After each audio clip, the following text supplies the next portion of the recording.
இந்திய அணிக்கு இலக்காக 258 ரன்களை நிர்ணயிச்சிருக்காங்க இங்கிலாந்து அணி. வெற்றி பெறுமா நம்ம இந்திய அணி? வாங்க பார்க்கலாம் நம்ம அந்த வீடியோவில். அதாவது இந்தியாவுக்கும் இங்கிலாந்துக்கும் இடையிலான 5வது T20 போட்டி இன்னைக்கு நடந்துட்டு வருது. இதில் டாஸ் வின் பண்ணது யாருன்னு பார்த்தீங்க அப்படின்னா நம்ம இந்திய அணியினுடைய கேப்டன் ஸ்ரேயஸ் ஐயர் தான். சரிங்களா? இவர் கண்டிப்பாக டாஸ் எல்லாமே கண்டிப்பாக வின் பண்ணிடுவார். எல்லா மேட்ச்லையும் டாஸ் வின் பண்ணிடுவார் அப்படிங்கிறது எல்லாருக்குமே தெரியும். டாஸ் வின் பண்ணிவிட்டு நாங்கள் ஃபீல்டிங் பண்ணுறோம் அப்படின்ட்டாரு. உடனே இங்கிலாந்து எப்படா பேட்டிங் பிடிக்கலாம் அப்படின்ட்டு இருந்தவங்க கடகடகடன்னு கிரவுண்டில் ஓடி பேட்டிங் பிடிக்க வந்துட்டாங்க. சரிங்களா? சொல்லவே வேணாம் இல்லையா? அது இங்கிலாந்து விளையாடும் பொழுது பேட்டிங் பிடிக்கும் போது பேட்டிங் பிச்சு, பவுலிங் போடும்போது பவுலிங் பிச்சு, ஏன்னா அவங்களுக்கு சாதகமாக இருக்குது அப்படிங்கிறத சொல்லணும். சரிங்களா? அப்படி இருக்கும்போது இதில் பில் ஷாட் 2 மேட்சை நல்லா விளையாடிட்டு இருந்தவர் பார்த்தீங்கன்னா இதில் அதிர்ச்சி அழிச்சிட்டார். சரிங்களா? இங்கிலாந்து அன்றைக்கி பெரிய ரன்லாம் அவுட் அடிக்கல, 6 ரனில் அவுட் ஆகிட்டு வெளியே போயிட்டார்.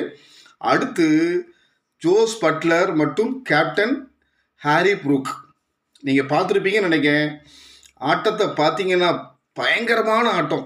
யார் பந்து போட்டாலும் அடிக்கிறாரு ஹாரி ப்ரூக். அது மட்டும் இல்லாமல் நம்ம 6ஐயும் 4 அடிக்க பிறந்தவர் மாதிரியே பட்லர் பிரித்து மேயிறாரு.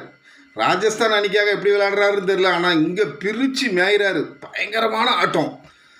கிட்டத்தட்ட 2 பேரும் மாற்றி மாற்றி அடிக்கிறாங்க. யார் பந்து அப்படின்னா நம்ம பிரின்ஸ் யாதவ்னு ஒருத்தர் நம்ம அறிமுகப்படுத்தி எடுத்திருக்கோம் இல்லையா, அவருடைய பந்துகள்லாம் பிரித்து மெஞ்சிற 4 ஓவரில் 60 ரன் கொடுத்துருக்காரு நம்ம அந்த பிரின்ஸ் யாதவ். அவர் மட்டும் இல்லை, நல்ல அனுபவ பவுலர் அக்ஷர் பட்டேல் இருக்காருல்ல, அவரும் 4 ஓவருக்கு 63 ரன் கொடுத்துருக்காரு. எல்லாம் ஷார்ட் பாலாக போடுறாரு.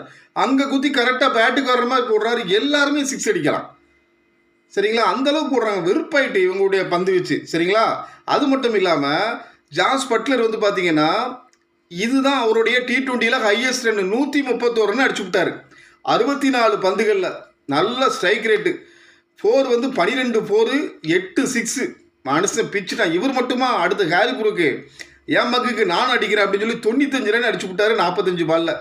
4 4 8 6. இவர் 8 6 அடித்தாரா? ஆக மொத்தத்தில் இவங்களுடைய ஸ்கோர் என்ன அப்படின்னா 257 ரன் அடித்தாங்க. 3 விக்கெட் இழப்புக்கு 20 ஓவரில்.